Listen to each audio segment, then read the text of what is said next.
Well, hello there, everybody. Gerda Muller here, clinical psychologist and private practice success business coach and mentor. And I'm coming to you from outside today. It is such a lovely day here in Brisbane. And I thought, hang on, I want to come out, sit here outside, hear the lovely doves doing their thing, singing. And hey, Joanne, how are you? And have a quick chat to you guys before it's time for my kids to arrive home after school. Hey Kim, how are you going? What are you up to on this Thursday? I've had a pretty busy morning so far. Started at the gym, of course.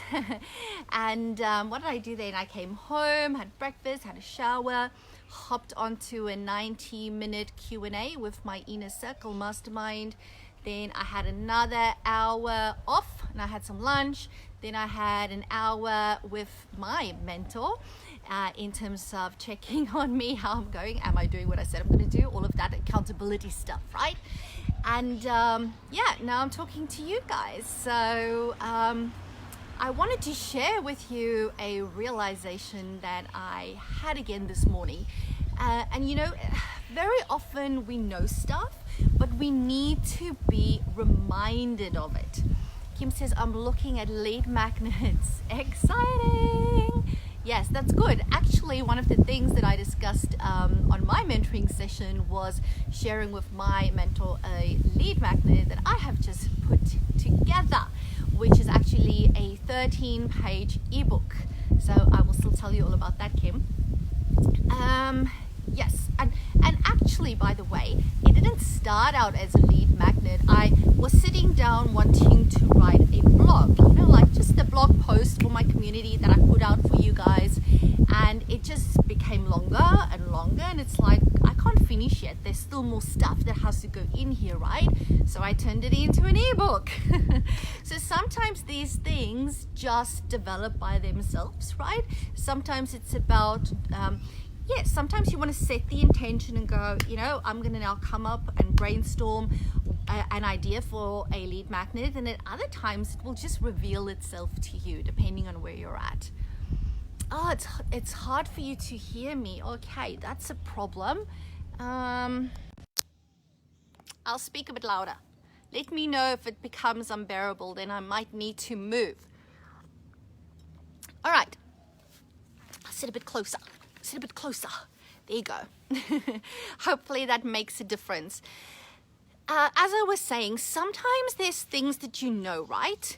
But you need to be reminded of it, because you might hear it, you might read about it, you might have an awareness of it, and you go, yeah, that's, I get it, it's all good.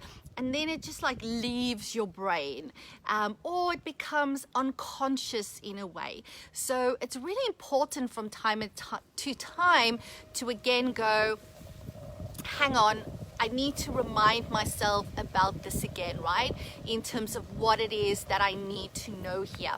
And it's very interesting how all of this actually came about this morning. So this morning I actually went to the gym with my daughter. So she's 17. She went to the gym with me. Now normally I go on my own. I like to go on my own to the gym. I like to do my own thing. It's part of my mindset work. It's part of the meditation that I do. I call it movement meditation, and it really sets me up for a fabulous day, right? So this morning Cassidy went with me, and she has got a gym membership to the same gym that I go to. Hey Robin, good to have you here. But she hasn't been to the gym in more than 6 months, right? You know how it goes. You get a gym membership and you go once, you never go again. Now, obviously, she's a teenager. She plays sports at school. So, she has a certain level of expected level of fitness. Let's call it that, right? And she went with me, and she said she's just going to do whatever it is that I'm doing, right? So I'm going to do my own thing, and she's just going to try and keep up with that. And we get onto those stepper things, right? Where you step and your hands go like this and you step. I'm not sure what the right word is for it. It's not the stair one. It's just like It's a stepping, swinging bicycle type thing, right? And I normally do 12 minutes of that. And she gets on and I'm right next to her and I say, you need to press this button. So I do the fat burn sequence. You put in your age, your weight, how long you want to do it for. So we start going, right? And I'm going and I'm walking. Could be a cross trainer, Robin, could be that. So we're walking and I'm looking at her next to me and it's like, geez, she's like a bull out of the gate. She's just like, and I'm starting to go, hang on, why is she going so fast? Maybe she didn't put it on the correct, on the fat burn cycle, right? So the fat burn cycle's got difficult parts in it. It's like, she's just like, it's almost like she's running on this thing. And I take my headphones off and I go, did you remember to press that? Yes. Did you do that? Yes. Is that working? Yes. And I'm going, oh, okay. Here I was thinking I go to the gym regularly, that surely I need to be fitter than Cassidy. Of course, not taking my age into consideration, right? But surely, right? It's not an age thing, it's a fitness thing. And I go and do some type of physical exercise at least 3 times a week. A lot of weeks it's 4 times, many weeks it's 5 times a week, right? And she's just like going and going. And I'm thinking, and I'm starting to get a bit down on myself, thinking I thought that I was fitter than this. Maybe I haven't been pushing myself hard enough. Maybe I need to get a PT that can actually push me, because why aren't I, as fast or as good at this? But guess what? At the 10-minute mark, she had to get off. She had to get off. She was like red in her face and she went and sat down. She said, I just can't go anymore. I'm like this, I've got nothing left, right? And it made me think, because I was still able to continue. I had the same pace the whole time. It wasn't slow, but it was the same pace. I just kept on going. And it reminded me that this is often how it is in business, right? That you might be working in your business. In our instance, as allied health professionals, that means that you are working in your private practice, you are doing your thing, you are going well, you are implementing, taking action, all of that type of stuff. And then all of a sudden, there's this new person coming into the location, coming into your local area, maybe coming into the industry, depending on what you do and where you are, right? And it's like, oh my goodness, they are going to overtake me. They are doing so much better than me. But because that's how it looks to us from the outside looking in, because of course that's what we see, right? We see the external, we see the external behavior. We don't know about the challenges happening inside, where somebody might be getting exhausted because they started too fast, right? And I see that also, this whole like starting off with a bang, just running. I often see that happen in our industry, especially when people start their own private practices. Because what I do know is that it is actually not hard to start a private practice, because there's a lot of demand out there for our work. There's a lot of clients that needs our support, that needs our input, right? So it's not that hard. The hard thing is to keep going. The hard thing is to sustain what it is that needs to be done, what it is that needs to happen to run a sustainable long-term business of which you can do well. You're not going to burn out as the practice owner, and that you will be able to keep your doors open and therefore be able to keep on helping people and live your life's purpose, right? So that's a big mistake that people make. First, the guy starting out, like Cassidy just pitching up and she went full blast, right? Like, I must admit, I'm a full blast person, right? That's who I am. That's what I did. Remember, you need to learn through my mistakes. And I'm the first one to put up my hand and say that I've done that. Been there, done that. That's why I always say I've made all the bloody mistakes. That's why I'm here to tell you not to make the same ones, right? I was like a bull out of a gate, just like, implementing, marketing, getting clients, hiring new team members like 6 months after I started because I had a wait list, right? And it just grew and exploded. And of course, what happens when you don't have your foundations in place, when you know very little about business like I did when I started, the first big challenge comes and it's like you're like floored, right? You don't know what to do, and it's like an emotional roller coaster. So my advice is that yes, stay motivated when you're starting, right? Work really hard, but get your foundations in place. Make sure that you know what to look at, what to focus on, right? You can't only focus on marketing. Marketing is only one part of running a business. You can't only focus on team. That's only one part, right? There's so many different sections within our practice and within a business, and you need to put your attention on all those different areas. And that's the tricky thing for us, right? That sometimes we like to pay attention to certain things, and especially for us as mental health professionals, we like the client stuff, right? And because you want to help the clients and you've got a wait list, you expand, you bring your team on, you might like to spend time with them, but maybe you hate the paperwork, the admin, the systems and processes. Maybe you actually don't like managing the team, but you want to help more people. Maybe you hate doing the marketing and the selling, right? But you love supervising your team. We are all so different. But the problem is when you are a small business owner, like we are when we start a practice, you have no choice but to do all the business functions unless you're going to hire people to do that for you.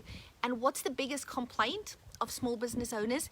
And I hear you guys talk about this in our Facebook groups, when you message me, and I totally get this, but we complain that we don't have enough money to pay for support people. And then it becomes that when I make X amount of dollars, then I can afford to get a PA or have a receptionist or have a business or an office or a practice manager, whatever you want to call it, right? So if you're going to make the decision not to invest money in getting somebody on board to help you, you need to remember that whether you like it or not, if you want a long-term sustainable business, you need to be able to do all of the business functions, right? Which is like all of my 7 secrets of private practice success. So if you've been to my one-day in-person workshop, I talk about the 7 secrets. The first one, of course, is all about marketing, ditching the 911 marketing and replacing that with consistent marketing, right? Number 2 is the number 2 is not to love and leave your practice angels, but to love them consistently, right? And we talk about what is a practice angel and how to do that. Number 3 is team, hiring your ACE team, both clinical team as well as admin team members, right? Number 4 like that, is numbers. The biggest reason why allied health professionals go broke is because they don't keep their eyes on the numbers. That's number 4, okay? 5 is having a profitable private practice mindset, which is one of the biggest challenges in our industry, right? It's like the word profit and private practice is like they don't equate in our helping industry, because we're helpers, right? And we expect to run a business and help people without getting paid. That doesn't work. Or getting paid very little money. What happens then? You burn out, right? That's not sustainable long term. So secret 5 is that mindset that you need to actually be a good business owner. And then secret 6, of course, is dynamic diary management. It's your front desk. It's your diary management system, your appointments, your conversions, inquiries, handling, all of that type of stuff. And then number 7 is, of course, the wow factor. Adding the wow factor to your practice so you can stand out, looking at optimal customer service and all that type of stuff. So in order for you to be the one on the cross trainer like I was this morning, where I could persevere, I could keep going, okay? I'm not burning out. I go and I am maintaining my momentum. I have learned to be able to focus on all those business functions, right?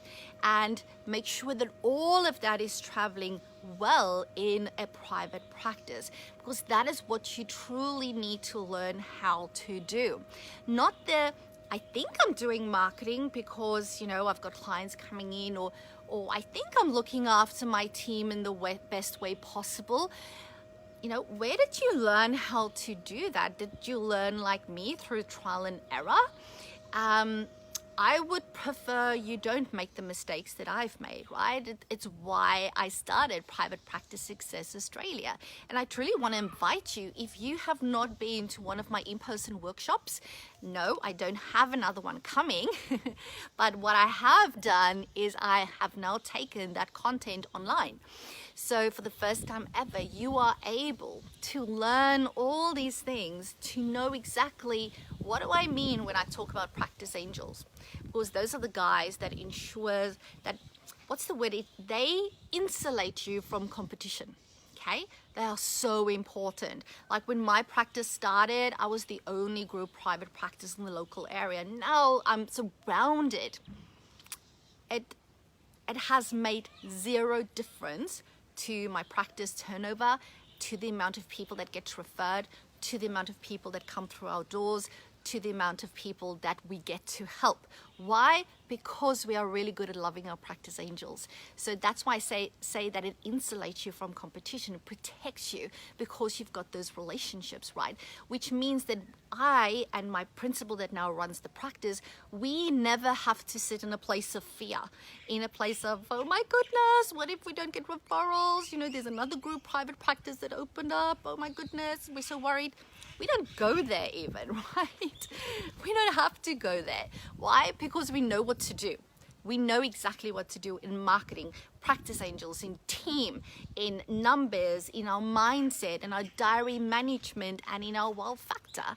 We know what to focus on, and it's going to save you so much time knowing exactly from a mental health perspective, mental health business that you are running, in terms of an allied health business that you are running, to know exactly what is optimal marketing in our industry, what is, you know, optimal numbers and team management in our industry. What does that really mean? And am I doing this? Am I doing this, right? If nothing else, this is the information that you need. So I would love to invite you to join me in the online program.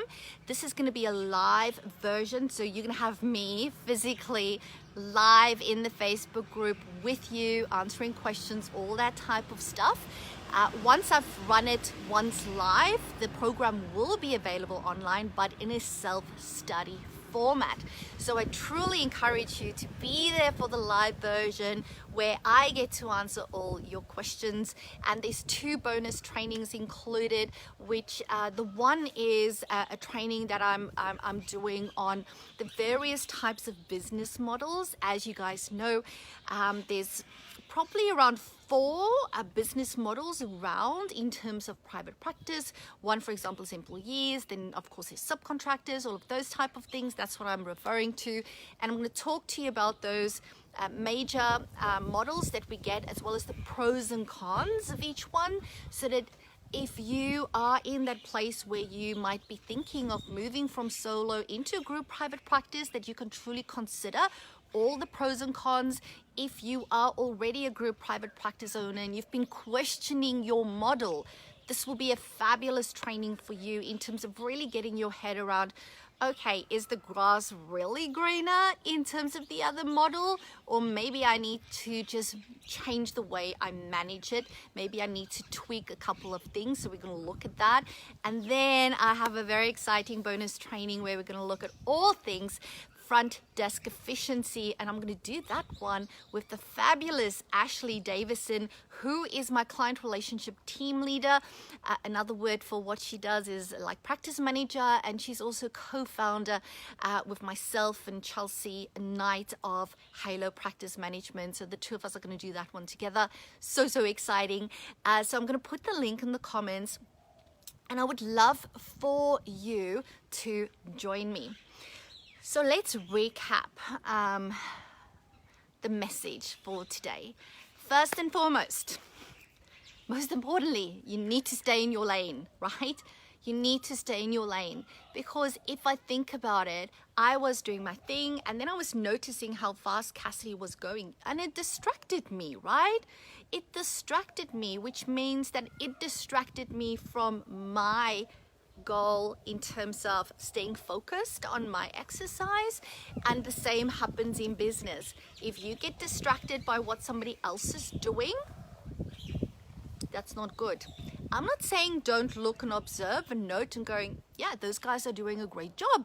You know, maybe there's something I can learn from them even. Not copy, learn from them, right? In terms of maybe how they speak about what they do. We can always learn from other businesses, right? And other businesses and practice owners are going to learn from us, right? In terms of what they see us doing, stuff that's there, you know, out in the public environment that people can see. Never copy, learn from, right? You take in the information, you process it and go, okay, does this make sense? How does this make sense for me? How can I use this to do what I want to do even better? But you don't want to worry about that person. You don't want to get stuck into comparisonitis, if that's a word even, in comparing you with that person, because that person might look like they're just powering past you. Doesn't mean it's true, right? Because you, well, it might be true in that moment, but can they maintain it? That's a completely different conversation. It's a completely different thing that needs to be achieved. And I, for one, will rather go a bit slower compared to somebody else, but get there in a way that's going to ensure that I have long-term success, that's going to ensure that I can do this consistently, that's going to ensure that I am in a rhythm and that I know what needs to happen, and I can do that without feeling stressed and overwhelmed, right? And that is what I want for you guys, and that's why you need to join me in my online program. So what is the time? It is 2:30. The kids will be home in an hour, so I've done well. So if there's anybody on here that has any questions for me, please, now is your opportunity to ask away. I would love for you to ask me anything. We do, I'm not sure, Robin, if you're still on here, or Kim, or Joe. I do see we've got a couple of people on, but Facebook doesn't always tell me who that is. So yes, don't compare yourself with others. Note, observe, learn from others, but stay in your own lane, okay? And ensure that you do that, whatever you need to do on a consistent basis. And of course, as a practice owner, remind yourself that you are a business owner, okay? It's not different for us. Just like any other business needs to focus on all the business functions, the same holds true for us, and you can do it. You can do it. I know in my head and my heart that allied health professionals are amazing leaders. They are amazing impact entrepreneurs. They are amazing business owners. But you need to know your own limitations, and you need to know what to function on. You need to make sure that you get that knowledge and that you know exactly what needs to happen. Alrighty, I'm gonna leave it at that. If you watch the replay, please put in #replay so that I can know that you've been here, so that I can come and check and make sure if you've got any other questions as well, so I can answer that for you. And please feel free to share this video with any other private practice owner that you think needs to hear this. Alrighty, okay, I'm gonna love and leave you. Remember, as always, all you need to do is say yes to your very own ultimate level 5 private practice. I'll speak to you soon. Bye for now.